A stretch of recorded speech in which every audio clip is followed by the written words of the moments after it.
What's going on, guys? Eric here with driverlineup.com, world's okayest steering wheel holder, and I want to do a follow-up from last night's video.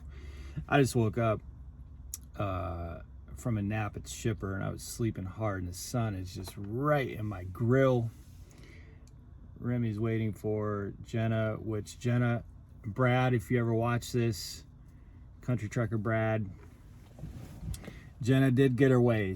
We are parked at Walmart in Massachusetts, so she can get her body pillow and see if it'll try to help her sleep. So yesterday I did this video of rates. You know, this YouTube thing is always, it's fun. It's fun. You got to have some mental fortitude, because there's going to be a lot of people telling you that you don't know what you're talking about. And you just got to get used to that. There's a lot of people that are right, apparently. So there's a couple things that I want to mention. First of all, someone started railing at me about saying that it's crazy that Burger King pays $17 an hour, and saying that you can't support a family and pay rent and all that. First of all, this was in a tiny town in Pennsylvania, and I looked up, to that point, I looked up real estate. It was substantially cheaper than Springfield, Missouri. Substantially.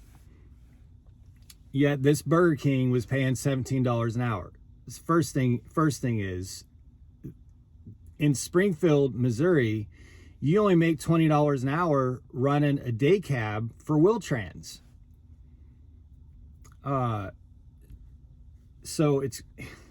Which is a skilled profession. So Burger King's paying $17 an hour. I'm sorry, I cannot buy that. That's not a crazy hourly rate. And that leads to my second point. Burger King is a job that you either take if you're retired, you need something to do, or you're a high school student. I worked at a Wendy's at a pilot when I was in high school. You shouldn't be having, kids working at Burger King shouldn't be having to pay for rent and family and baby clothes and all that stuff. So yes, $17 an hour at a Burger King is a crazy rate. I'm starting to wonder, like, if it was $30 an hour, someone would come and say that's not enough. If it was $50 an hour, someone would come and say that's not enough. The higher that rate goes, the more expensive the burger's going to get. This is just basic economics. I don't know why this is so difficult. Anyway, okay. Let me get that one's out of the way. The second one, and this is not really a rant, I see, because you guys are not going to watch all 300 plus 400 videos or whatever's on this channel. So I mention this often, but someone said in response to my rates yesterday, there were some points made that I don't even know how are relevant. Like, if the tax is not included in the price that we pay, or the price that we see in the Prime app, I didn't even dispute that. Of course it's not. It's still like light years cheaper to buy fuel through Prime than it is through like some sort of owner operator, independent driver association card or something like that. I'm telling you right now, we pay substantially less than probably most independent owner operators for fuel. Substantially. It's like not even in the same, it's not even the same game. Much less the same ballpark. But anyway, someone said, well, your mileage rate doesn't really matter to me. I want to know what your day rate is. I get that. But what you have to understand is that for every comment of someone telling me that, there's another comment of someone saying, what's your average, what are you getting per mile?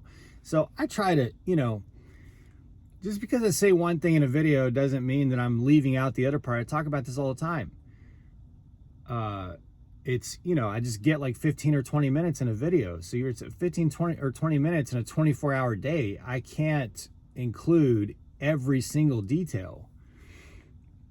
But on the first part, the rates on my last video, yes, they are going up because of the fuel surcharge too. I said that in the video, but the line haul is also higher. And I'll tell you this, right now, over the last month, Jen and I have not run, it's been ridiculous the amount of miles we're running as a team. I mean, it's like 3,000 miles a week as a team. Now, that's because we've been going back and forth to Springfield. We had doctor's appointments. We had to get our truck set up for Brad. I have a DAB meeting that I had to attend this weekend. So it's not like we're just only going to run 3,000 miles as a team for the life of this truck. That's just been out of necessity, and it's very circumstantial. But we're still making amazing money. And that's because the line haul is going up too. There's a hoodie that's for sale on my website right now, driverlineup.com. It's an awesome hoodie, by the way. I think it's a zip up. But it's got kind of a nice outdoorsy vibe, but it says low miles, high revenue. And if you'll recall on the channel last week, I think it was, or maybe the week before, I said that we had run, oh gosh, I'm probably going to get this wrong, but it was like 2,800 miles for 7,500 in revenue, all light loads except for one. There was a meat load. And then the week before that, it was pretty similar. So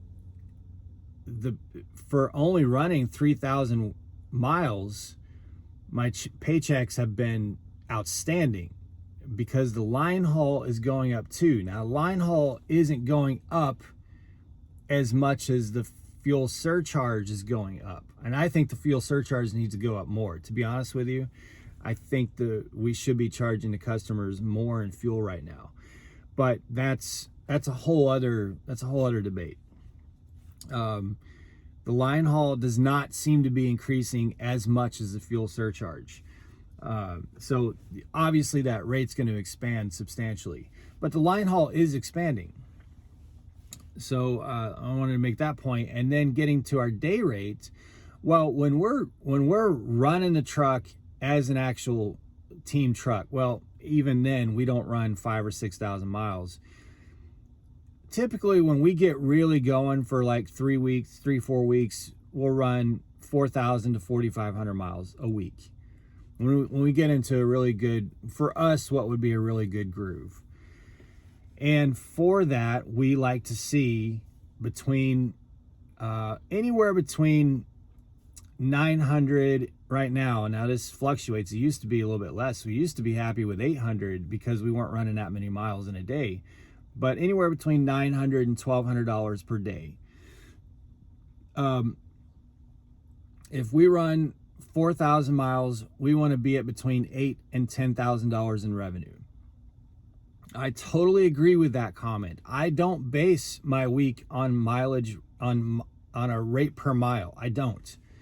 The only reason I talked about that is because that's what a lot of you want to know. That's what a lot of the comments, the text messages to this phone, which there's another 20 now that I haven't responded to. I got caught up the other day. I think I may have missed one when whoever commented the other day and said that I didn't get back. If you could text me again, that'd be amazing, because I spent like 3 hours the other day catching up on text messages, but it's packed up again. You guys are asking about that. That's why I make videos about it. But I don't base my business and my revenue on a per mile rate. All that does is tell me it's one variable in me determining the value of the load. It's just one variable. Now, for those who say you should only go on revenue per day, I don't agree with that either, although that is probably my biggest metric. But you could say that you want $1,500 revenue per day, but you may have to run 1,200 miles to get that. So I'm not just going to look at every day and say I want $1,500 in revenue And I don't care about the miles because I do not want to run 1,200 miles for $1,500 in revenue. So it's all relevant. But I don't base my whole business on just rate per mile, and I don't base my whole business on just day rate, and not even on a combination of the two. There's what region of the country, what is the cost of fuel in that area. One of the reasons I don't go up Northwest is because not only is the fuel more expensive, you're burning a lot more of it because you're just doing a lot more climbing, chugging up those mountains. Loads are generally heavy out there, really heavy, and it beats up your truck. This is not a truck that I'm turning in a couple years. This is my truck. So there's a lot of variables that goes into determining the value of your day, of a 24-hour period. And just because I do a video talking about rates, rate per mile, does not mean that that's the sole variable I use in my algorithm. It's not. I would lean more towards the day rate, but I also am very heavily working towards getting that $1,000 to $1,200 per day with as few miles as possible. If I can do it with 400 miles, I'm going to do it. Last night, 400-mile load for $1,600. And someone said, well, why are you out there stealing solo loads? Well, it's not stealing solo loads. I was specifically told there's no solo truck up there that can move right that minute, that has the hours to move right that minute. So it's not a solo load. If a solo truck can't get to it and can't run it, it's not a solo load. If only a team truck can get to it and run it, it's a team load. Well, this truck always has hours, 24/7. This truck has hours. It can move anytime. So yes, most of the loads we run are short enough. Well, not most. Probably half the loads we run are short enough to be done by a solo truck if there's one with hours that can move to it. Usually the loads that we run that are short enough, we have to go get right away, which means there's probably not a solo truck that can go get it right away. But the other half of the loads we run are probably 700 to 800 miles. And I did a video about this a long time ago. Those loads for a team truck, in my view and in my experience, pay more than the long haul loads. But you're going to have to work more. We deal with probably 2 customers every single day. We deal with a drop off every day, and we deal with a pickup every day. So you work more, you're bumping more docks, you're interacting with more customers, and that's just the way that we choose to do it. Is it a pain in the butt? Yeah, but we're, getting back to that rate per mile, like we're pushing up there close to $3 per mile on our average. Our cost, our fixed, or some are variable. Yeah. Cost of running a truck are lower to us. We're spending a lot less in fuel, a lot less wear and tear on the truck, a lot less miles on the truck. And so that's the trade-off that we made, to run shorter loads. But anyway, I'm not really making any big point here. I guess if there's a point to all of this, it's that YouTube is an interesting animal because you're trying to condense not just a 24-hour day into 15 or 20 minutes, but your entire life journey of running a trucking business into 15 or 20 minutes. And I don't mean to suggest that I know all the ins and outs and everything about trucking. I'm pretty new. I've only been in this for 3 years, but I do have 2 trucks that are running freight right now that I manage, and they're profitable, and I'm getting ready to order a 3rd truck. So you're talking about when that 3rd truck gets here, some $50,000 in the course of a year being invested in deposits and extras, upgrades, etc., and then having to manage those 3 trucks. And I in my view, if you can do that, if you can just have the grit to save and pinch your pennies, and be really smart about things and build a business around you that can bring in the revenue to do that, and then run those 2 or 3 trucks profitably and successfully, then you're doing okay. And that's where I'm at, you know. And am I suggesting that everybody can do that? No, my situation is very unique. I have YouTube revenue, substantial YouTube revenue, thousands of dollars per month. But don't look at that and say, well, you have an unfair advantage. It's not unfair. I built that. I built that from scratch, from nothing, from no subscribers. 14 months ago, I've made a video every single day. I work my ass off. That's a part of my business. It wasn't built with that intention, but all of a sudden it became that. So it's like, hey, this is great. I have other things. I have my podcast. I have that's on every podcast app.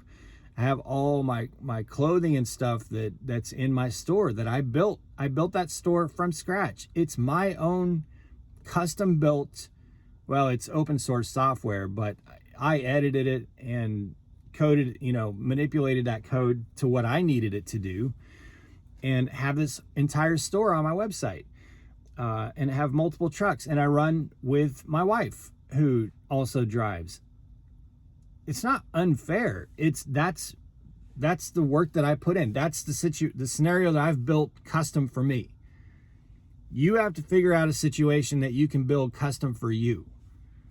And there, you may be able to do something. Maybe you can do art, or maybe you can, and sell that or something. Maybe you can do something I can't do. I can't draw worth shit. When I sign my name, you will not be able to read it. I cannot write worth shit.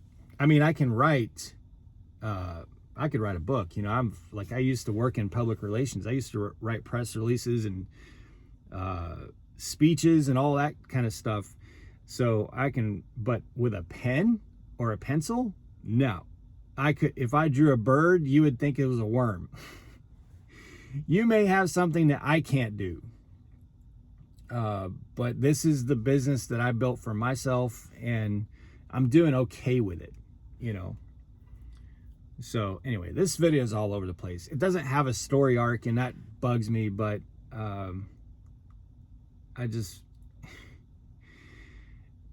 YouTube is just an interesting animal, because and I remember talking about this back in the first 3 months of making YouTube videos, about how, like, after all of a sudden we had 500 subscribers, and I'm like,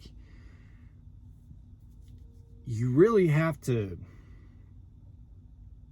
it's really hard to condense so many thoughts and so many pieces of a puzzle into a 15 or 20 minute video. And it's so easy to take something out of context. And I don't blame you for it, because I watch videos and I probably do that too, because it's just a very condensed piece of information. So, it's hard for me as someone sharing my story to know that there's probably quite a few people who watch the videos who take something out of context, and that's frustrating. Not frustrated with you, I'm just frustrated that that's the situation. I'm frustrated that if I make a video talking about what our rate per mile has been in the last 2 weeks, there are some who see that and think that I base my entire business on rate per mile. Even though weeks, months, and now a year ago, I've talked about how I base my business on revenue per day and these other variables. But it's just, and people find one video, like, they may not even be subscribers. Maybe people will find this video and they'll be like, what the hell is he talking about? Because they haven't watched any other videos, so there's that element too. It's an interesting ride. So I guess the moral of the story is, don't watch, if you're a subscriber of my channel, don't watch a video and base your whole opinion of me on something I said in that one video. There's so much more context. Give me a chance to fill in the blanks in previous or later videos, or don't. It's YouTube, it's social media. Do whatever you want. Comment whatever you want. Love me, hate me. Yes, there are people who don't like me. There are people at Prime who don't like me. I'm pretty sure there's people on the driver advisory board who don't like me. And I don't give a shit. And that is the truth. I don't give a shit. But this platform is here to share my story, and you can consume it whether you like it or hate it, agree with it, disagree with it, take it out of context, don't take it out of context. I don't know. I'm just making stuff for you guys to watch every day. It's a good outlet for me to think about things that I want to share.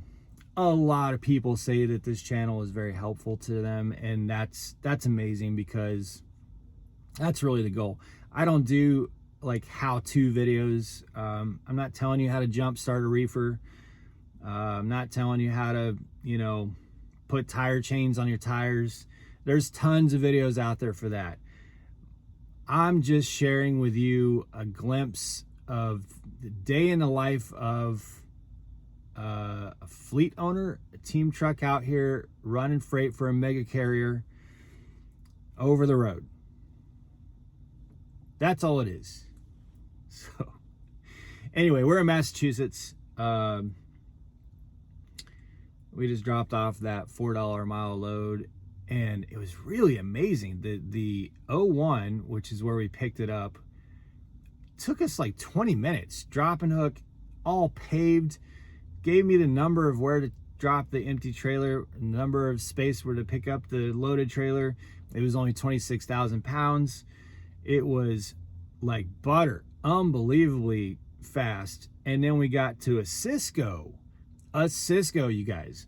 A lot of you will know you are not going to give 5-star reviews to very many Cisco DCs. A Cisco here in Massachusetts, amazing experience. Like, big overnight parking lot outside, bathrooms outside the gate, gate guard. You don't get out of truck. The gate guard comes right up to the window, and within 2 minutes, my appointment was at 0500 this morning. I got to that guard shack at 4:15, and within 2 minutes, without me ever having to get out of my truck, he told me what door to go to, what to do when I get to the door, where to take what door to take the paperwork to, and we were unloaded. I think it was 21 double stacked pallets, unloaded, had our relay payments taken care of with Capstone, and had the paperwork in about 2.5 hours. Can't ask for better. Cannot ask for better. And now we're going to pick up a load just south of Boston that we'll work our way back towards Springfield with. We went to drop it off St. Louis or something like that. It's got lots of time on it. 2 days. And we can drop it off anytime on Friday. So we'll see if there's something available in that area, which I do not take beer loads.